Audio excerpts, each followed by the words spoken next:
Hello guys, good morning, Radhe Radhe, welcome to my vlog. Sorry guys, ગઈકાલે video નહીં આવી શક્યો એ માટે I am really very sorry. એના માટેનું એક મોટું કારણ છે એ હું તમને આ વિડીયોના એન્ડમાં કહીશ, કેમ કે આ વિડીયોની અંદર મેં ટ્રાય કર્યું છે કે ગઈકાલે જેટલો બી મારાથી શૂટ થયો હતો એ બી મેં આમાં કમ્બાઈન કર્યો છે, પ્લસ આજનો વ્લોગ હું ન્યૂલી ફ્રેશલી લઉં છું. અત્યારે મારી પાસે એટલી લાંબી સ્ટોરી કરવાનો ટાઈમ નથી કે ગઈકાલે શું થયું હતું અને કેમ હું વ્લોગ અપલોડ ના કરી શકી. એના માટેનું જે મોટું રીઝન છે હું આજે તમને આના એન્ડિંગના પાર્ટમાં મતલબ લાસ્ટમાં તમને કહીશ કે શું રીઝન છે ગાઈસ કે એના કારણે વ્લોગ ન અપલોડ કરી શકે. જઈ રહી છું હવે ઓફિસ. એકચ્યુઅલી આજે ઓફિસના શર્ટ શોધતી હતી, ઓફિસમાં જે યુનિફોર્મ છે તેનો, પણ શર્ટ મને નહીં મળ્યો કેમ કે મેં ભૂલી ગઈ હતી કે મેં શર્ટ છે ને એ છુટ્ટી લીધી તે પહેલાં જ એકવાર સરખો કરાવવા માટે ત્યાં ટ્રેલરને આપ્યો હતો. તેમાં એકચ્યુઅલી હુન્ડાઈનો લોગો પણ નહીં હતો, એટલા માટે. તો હવે ગાડી સાફ કરીએ અને મંદિર જવા નીકળી જઈએ. એટલે રસ્તામાં એક મંદિર પડે છે તો ત્યાં દર્શન બી કરતા જઈએ. હેલો ગાઈસ, તો ઓફિસે આવીને વર્ક ચાલુ કરી દીધું છે. એકચ્યુઅલી ઓફિસ આવી એટલે મારા કેબિનમાં સર આજે તો આવીને બેસેલા જ હતા, એટલા માટે મેં વધારે વિડીયો લઈ શકી નહીં. ડાયરેક્ટલી હમણાં જ લીધો છે. કંઈ નહીં, હવે કામ કરીએ. હેલો ગાઈસ, તો અહીંયા કોલેજથી ઓફિસ જાઉં છું. કોલેજે ગઈ હતી એક્ઝામ આપવા માટે, પણ આજે વ્લોગ શૂટ નહીં થઈ શક્યો. તો હવે ઓફિસ જઈશ.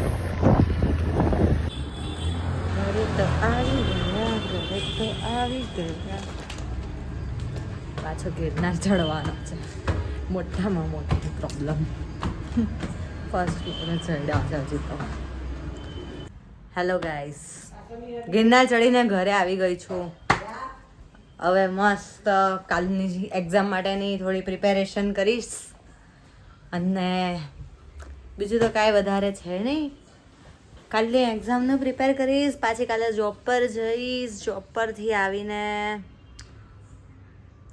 કાલે થોડી શાંતિ લઈશ. હા, બિકોઝ સન્ડે આવે છે, સન્ડે જોબ પર રજા, એટલે સન્ડે જે મંડેની એક્ઝામ છે તેનું સન્ડે મસ્ત પ્રિપેરેશન કરી દઈશ કે મારે રિવિઝન બી ના કરવું પડે. સન્ડેનો દિવસ થોડો બપોર પછીનો બગાડી દઈશું, એમ પણ 2 કલાકમાં એટલું બધું કાંઈ છે નહીં. એના પછીને અને મંડે લાસ્ટ એક્ઝામ છે એટલે કોઈ ટેન્શન નથી અત્યારે. કાલની એક્ઝામ બી ઇઝી છે, આજની પણ મસ્ત ગઈ છે, કાલની પણ સારી જ જશે. B positive.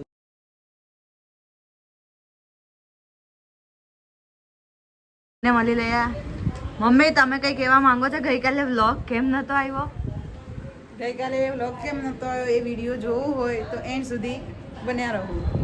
એન્ડિંગમાં ખબર પડશે ને મમ્મી શું કારણ હતું? શું કારણ હતું? ઓકે, વ્લોગ નહોતો આવ્યો હે? અરે બોલો ને, તમે કંઈ કહેવા માંગો?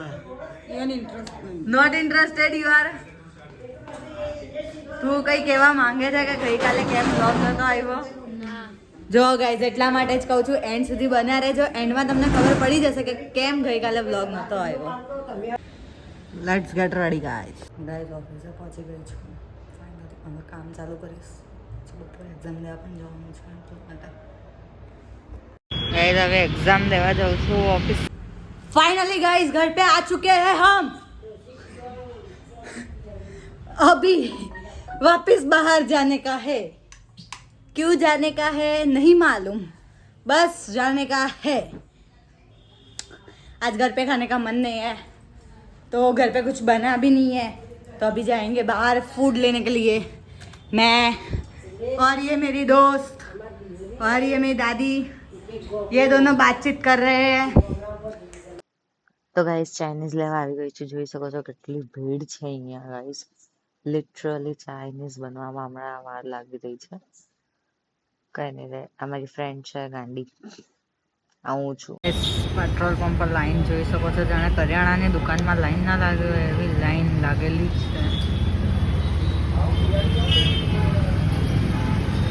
ગાઈસ, આજે છે આપણે બહારનું ખાવાનું, સેટરડે જંક ફૂડ.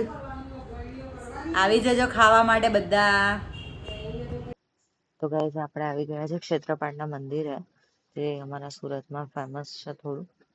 તો અહીંયા બહુ જ લાઈન છે ગાઈઝ, શનિવાર છે એટલા માટે આપણે દર્શન કરી લઈએ. તો ગાઈઝ મંદિરેથી આવી ગઈ છું, હવે ઘરે જઈશ અને મેઇન પાર્ટ જે આજના વિડીયોનો છે એ શૂટ કરીશ, જેથી તમને હું ઇન્ફોર્મ કરી શકું કે ગઈકાલનો વ્લોગ કેમ નહોતો આવ્યો અને હું કયા રીઝનથી એ વસ્તુને આમ સીન તરીકે ક્રિએટ પણ ના કરી શકી, એ બધું હું તમને આમાં જણાવીશ. તો બન્યા રહેજો ગાઈઝ. સો ધ ગાઈઝ, તમને જે વસ્તુનો વેડ હતો તે અત્યારે હું કહેવા જઈ રહી છું. એકચ્યુઅલી ગઈકાલે થયું હતું એવું કે મેં પેલું બધું જે શૂટ કર્યું હતું, તમને કીધું કે હું ઘરે આવી ગઈ છું એક્સેટ્રા એક્સેટ્રા. એના પછી મેં મારા ફોન જે હમણાં જ રિસેન્ટલી લીધો છે, 2 કે 3 મહિના જેવું થયું હશે ફોનને, વધારે ટાઈમ પણ નથી થયો. તો મારા ફોનમાં અચાનકથી નહીં ઓરિજિનલ કેબલથી ચાર્જિંગ થતું હતું કે નહીં બીજા કોઈ ચાર્જરમાં ચાર્જિંગ થતું હતું. એકચ્યુઅલી મારી પાસે છે અત્યારે 15. એ મેં એકદમ ન્યૂલી પણ નથી લીધો, સેકન્ડ હેન્ડ લીધો છે. પણ હવે પ્રોબ્લેમ આવી ચાર્જિંગમાં. સો મારી પાસે જે ચાર્જર હતું એ લઈને હું એક્ઝેક્ટલી બતાવવા ગઈ એક મોબાઈલની શોપ પર, જ્યાં અમે લોકો રેગ્યુલર અમારા જૂના મોબાઈલને બધા રિપેર ત્યાં જ કરાવવા આપીએ છીએ. તો એ ભાઈએ મારો મોબાઈલનો કેબલ પકડતા જ મને એવું કીધું કે તમારો મોબાઈલનો કેબલ જ ડુપ્લિકેટ છે, તમે ડુપ્લિકેટ યુઝ કર્યા જ કર્યું છે ને એના વજહથી બંધ થઈ ગયું છે. કેમ કે 15ની અંદર એ લોકોએ પોર્ટ નવો નાખવાનું પહેલું મતલબ 15ની અંદર જ જનરેટ કરેલું એમ. એટલે મને એમ કે હશે એની પર બી મને એટલો ટ્રસ્ટ ના બેસ્યો, એટલે હું બીજી 2-3 એની બાજુમાં જે શોપ્સ હતી ત્યાં બતાવી આવી. એ લોકોએ પણ મને સેમ વસ્તુ કીધી અને મારે વધારે પડતી એમ એક્સપેક્ટેશન્સ હતી આ ફોનથી. એમ બહુ દિલથી ને પોતાને સપનું પૂરું કર્યું હોય એવી રીતે મેં લીધો હતો. જ્યારે મેં જોબ ચાલુ કરી ખુદે કમાઈને, આ મારી એક ફર્સ્ટ અચીવમેન્ટ કહી શકું કે ફર્સ્ટ અચીવમેન્ટ છે મારા લાઈફમાં. અને આ વસ્તુના લીધે પછી જરીક ટેન્શન જેવું થઈ ગયું કે અચાનક આ બધું શું થઈ ગયું એમ. અને બીજો પિતાનો ડર જે મને ઓબ્વિયસલી છે. મારા પપ્પાને કંઈ પણ ફોનની અંદર કે કંઈ ઇલેક્ટ્રિક વસ્તુમાં મારાથી કોઈ, હમણાં કેવું છે ખબર, મેં જેટલા બી ફોન હમણાં સુધી યુઝ કર્યા છે ને મારાથી કંઈ ને કંઈ ફોનમાં ખામી થયા જ કરી છે. અને માંડ મારા સપના પૂરા કરવા માટે મેં આ ફોન લીધો ત્યારે એમાં પણ આ જ પ્રોબ્લેમ, એટલે જરીક પપ્પાનો ડર હતો. તે વજહથી હું બહુ જ એમ ટેન્શન હતી આવી ગયેલી હતી. તો આ બધું મારાથી શૂટ કરવું પણ બહુ મુશ્કેલ હતું, એટલા માટે મારાથી શૂટ પણ ન થયું. પ્લસ ચાર્જિંગ થતું નહીં હતું, એ મોટી વાત હતી.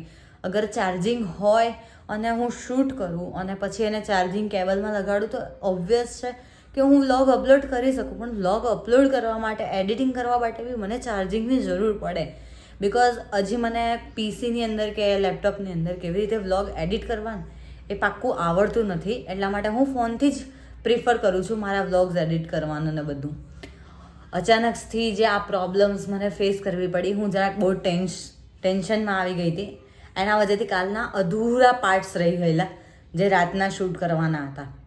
પછી અચાનકથી મારા ભાઈને અમે લોકોએ ફોન કર્યો, અમદાવાદ જે મારા એક કઝિન ભાઈ છે એમનો કોન્ટેક કર્યો, જે બહુ પહેલાંથી મતલબ આઈફોનના બહુ યુઝ કરે છે, તો એમને વધારે નોલેજ હશે. તો અમે લોકોએ એમને ફોન કર્યો એટલે એ ભાઈએ પહેલાં તો એવું જ કીધું કે અમે આ વસ્તુ સાંભળી નથી આજ સુધી કે કોઈ ડુપ્લિકેટ કેબલ યુઝ કરવાથી આઈફોન બગડી શકે છે, બરાબર. એટલે એમની વાત પણ સાચી જ હશે, હવે ખબર નહીં. પછી એમને થોડીક વાર એને સજેસ્ટ કર્યું, એમને પણ લાઇટ નહીં હતી. અને આપણે માણસ જ્યારે ટેન્શનમાં આવી છે ત્યારે શું કરવું ને એ વસ્તુને રિલેટેડ આપણને ખબર જ નથી હોતી. એટલે ભાઈએ પણ સજેસ્ટ કર્યું એ પ્રમાણે અમે લોકોએ ભાઈએ એવું સજેસ્ટ કર્યું હતું કે તમે ફોન એવું હોય તો એકવાર સ્વિચ ઓફ કરીને ફરીથી ચાર્જિંગમાં લગાવી જો તો થઈ જશે. બિકોઝ મારા ફોનમાં પણ અમુકવાર સોફ્ટવેર બગના કારણે આ વસ્તુ પ્રોબ્લેમ મેં ફેસ કર્યો છે. તો તમે પણ એકવાર એવું હોય તો એ વસ્તુ ટ્રાય કરી જુઓ.